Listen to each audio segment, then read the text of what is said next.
Good evening, everybody, and how are you doing today? Right, okay, so today's drill, because, hey, probably can't see my face, I'll just go and turn the light on.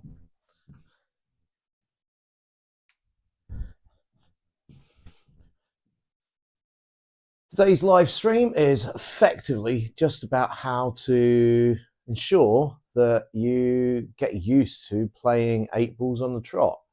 A lot of us can play sort of 3 or 4 balls, plan it out, know exactly where they're going, and then you end up losing position.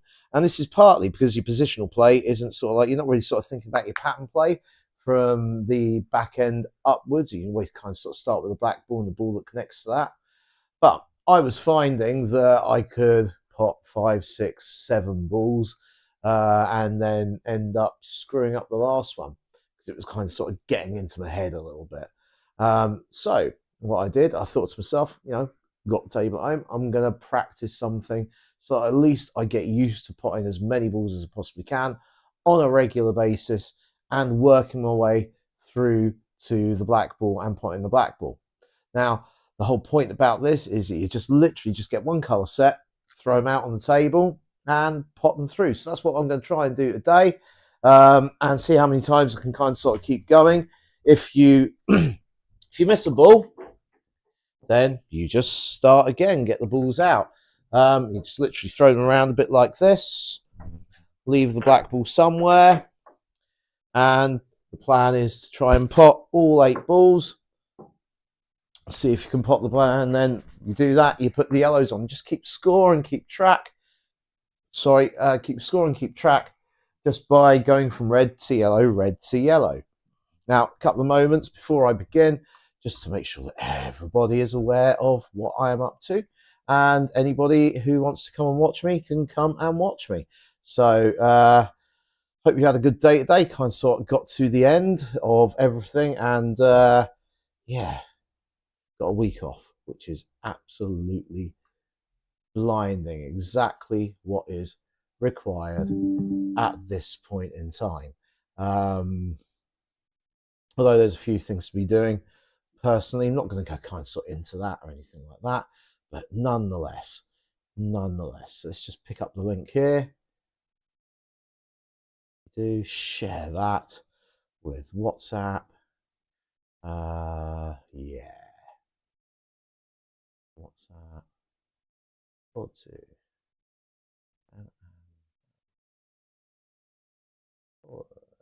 There we go. Going live.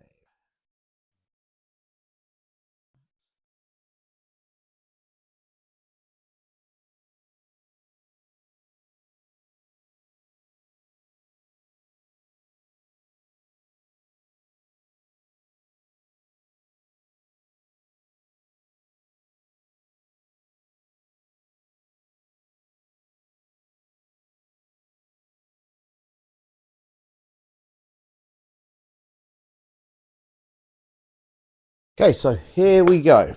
I haven't played any pool today. I'm completely from fresh, not warmed up in any way, shape, or form. So things are likely to go wrong. And I've had a couple of beers, which doesn't kind of help matters much.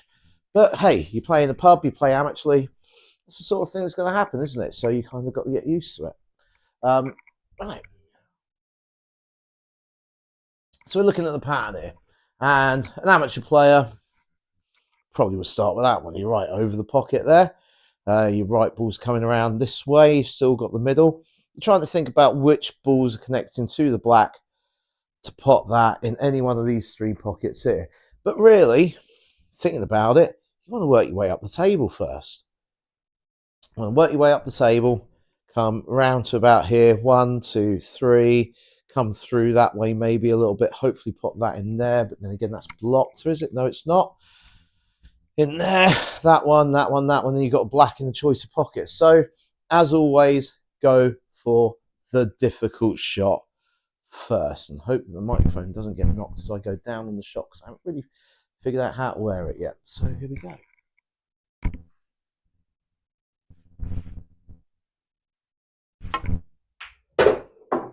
I've overhit that already, lost position.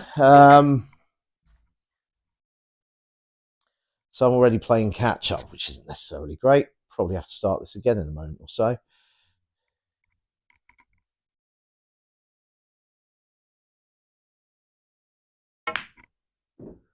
And there you go, start again. Try not to leave them over the pocket, but because you're doing a drill here, just throw them around. Actually move the microphone down so it doesn't touch my chin when I am playing the shot.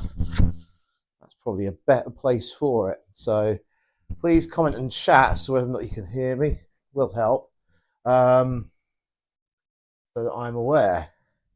So this time round, top, top, top in the corner. I'll play this drill. Now I kept playing this drill until I felt confident I could pot 7 or 8 balls. So that when I was actually playing a match, it wasn't, I didn't get freaked out, basically, about playing any number of shots. So nice one to begin with, pretty easy, pretty close.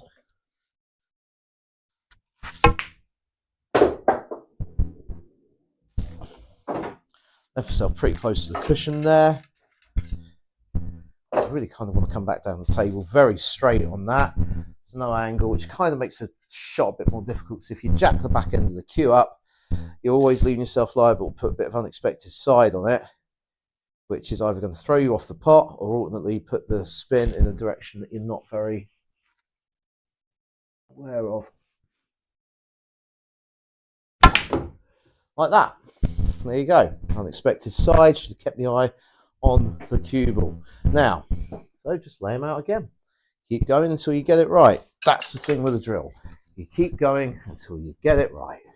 And even if you're looking like you're playing a bit rubbish, that's okay because you're playing by yourself. Big lump of chalk on that.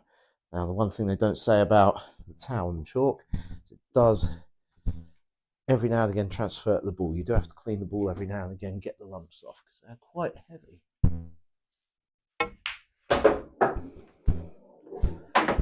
Played that with a bit of topspin. Come back up the top cushion. Cushions are your friends once you learn how to use them properly. Backspin. Quit on that a little bit. And that's blocked that pocket. But there's a nice angle here, but it's just a difficult, it looks a more difficult shot than it actually is.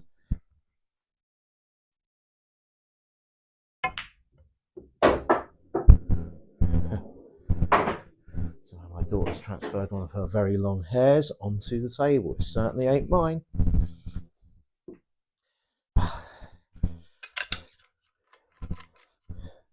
When you wish you owned a house and could knock down part of the fixture of it without losing the roof at the same time.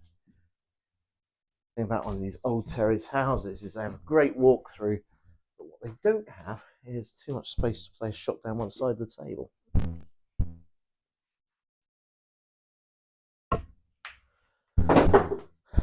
Nicely retained position. I'm playing to that corner first. Ideally, really, you want to play that ball next and that ball third before you knock the black in to your choice of pockets. But there's not much position to be gained off at this because you kind of need to stop that white out there, and then you've got that position and the white's coming up here. But actually, that's not terrible. So it's a bit of a soft stum just underneath the centre of the cue ball. Just to retain position into this pocket here, come off the cushion, come up for that ball there.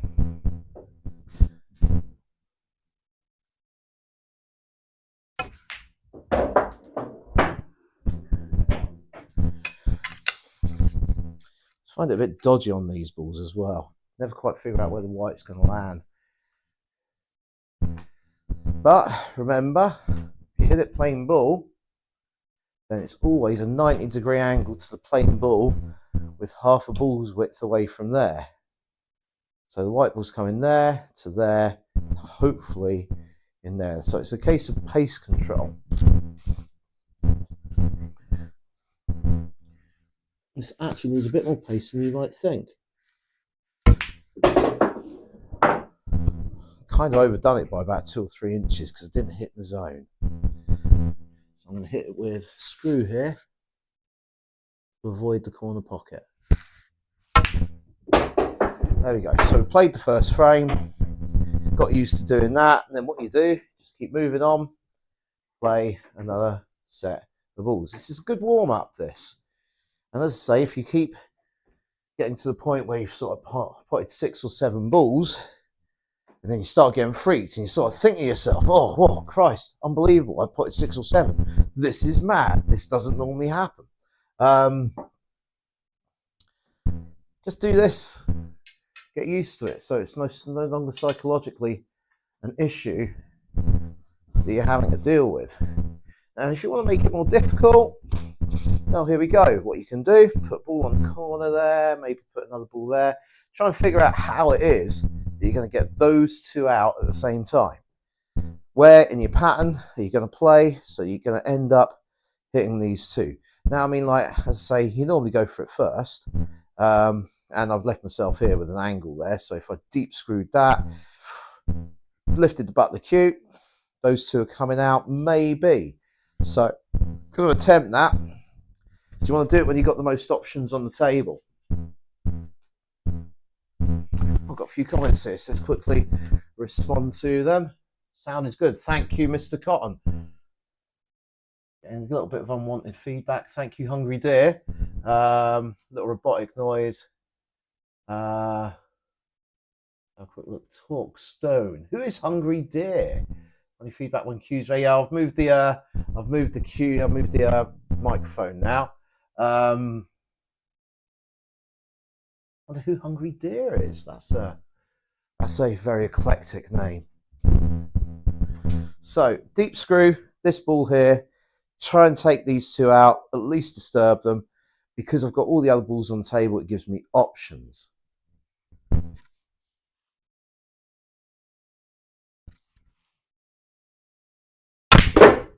And yeah, a couple of inches away. So I've got to adjust my plan now.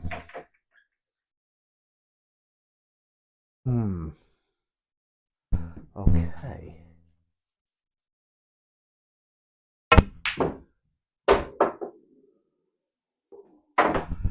That's not a very good shot, that. Left myself a tight one. So, jack the cue up. As you can see, I'm already running out of options here. I mean, like, if I'm going to get these 2 out, what I've got to do is pop this, end up somewhere there, get to that ball. Let's just change the camera angle.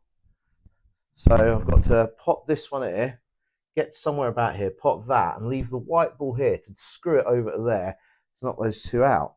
But that means I've got to pop this first. You're not going to see that if I use that camera angle. Oh, is it?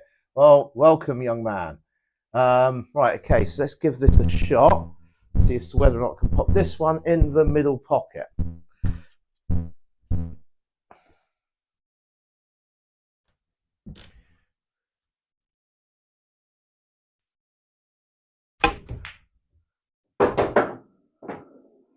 Yeah, well, I did. Didn't end up anywhere close to where I wanted to end up, though. But there's a possible angle off here using topspin with a bit left-hand side going in there. That might be able to disturb them there. Now, when you play with left-hand side or right-hand side, you've got to take into account the fact that the ball throws off the direction.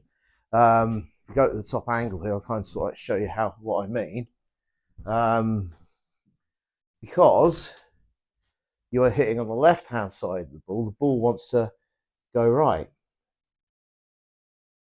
The ball is indeed spinning this way. Actually, it will jack the cue ball or the object ball off to the left as well. But here, white ball's coming to there, but with top spin, it will push itself back towards that way. But with left-hand side, it will grab against the cushion, turn itself left. Just a little bit, maybe about 11 o'clock on the cue ball, if you use the clock face method. Oh, and twice over. Close. Is it no cigar or no banana? I'm not too sure. But But now, because I've run out of balls, I've got no options left. How am I going to get that? Well, it's going to be almost impossible, but you're still going to try anyway. You backspin this, the white ball's going straight in the middle pocket.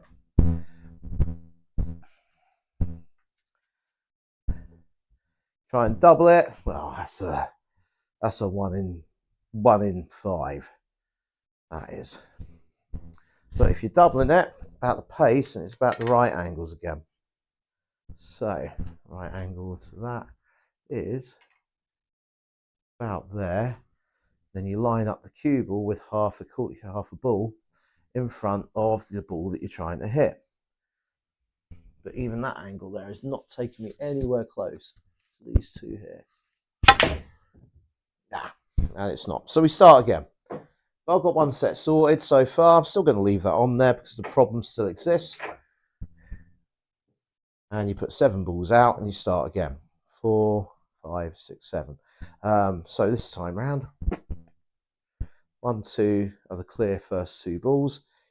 Playing against an opponent, an imaginary opponent, you don't want to leave the white ball anywhere down here. Certainly not in that position there. You've lost the frame.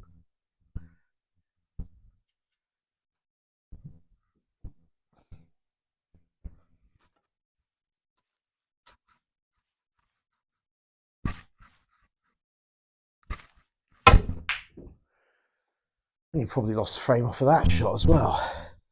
Now, if you're not happy with a particular shot, reset. You obviously can't get away with doing this in a pub, though. Do this in a pub, everybody thinks you're just mental. Why aren't you just playing? But the truth is, play is not practice. So, try that again.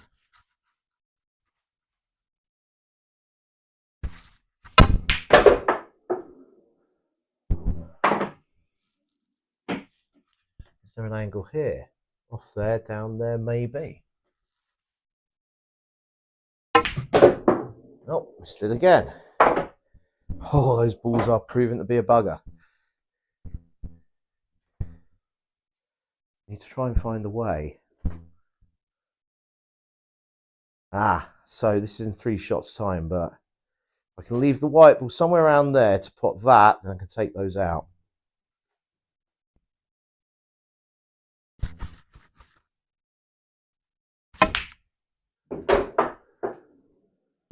Now I can definitely take them out if I try and put that yellow in the bottom right hand corner pocket. The angle exists. It's just a case of hitting it in the right spot. And it's around about sort of like halfway down the cue ball and about 3/4 of the way down the cue ball getting to that. Or is it? No, actually, I think that's plain ball. Have a look. Yeah, that's plain ball shot. So this is how you line this up. Imagine there's half a cue ball in line with the pocket. That is where you want to hit it. And as long as you're cueing straight, it should go in. Now, cueing straight is a thing in itself.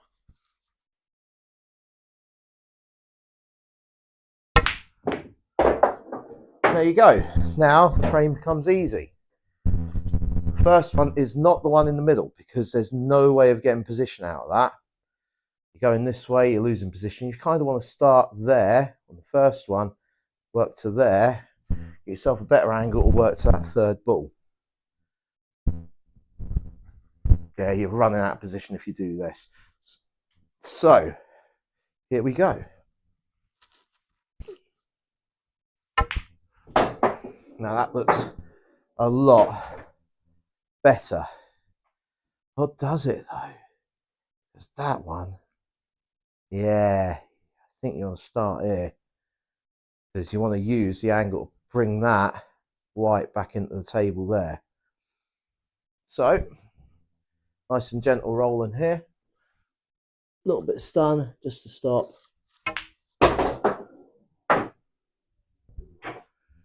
Well, maybe I should have topped that because I'm a bit straight. But if you're accurate enough, and a friend of mine I work with is amazingly accurate in the middle pockets, as I found out during one work lunch at this place. Well, I've overhit that. Hit that true. Probably don't want to put the butt of the cue in the pocket that you're going for. Not a good idea. There you go. Now you go back to the Red Bulls again. Everything's good. Okay, so guys, that is the drill that I use. It is not necessarily a drill that really you want to be sort of doing in a local pub or anything, because people just get annoyed that they're not playing, and there's alcohol involved. And annoyance and alcohol, as history has proved, has caused probably many world wars in the past, and certainly local conflicts. And local conflicts are the sort of thing that actually we'd like to avoid. So in the words of Bob Marley, one glove. Have a great night. Like and subscribe. Hope you enjoyed this stream, and I will join you again sometime over the weekend because there's some business to attend to tomorrow. Have a good one, guys. Thank you very much. Take care.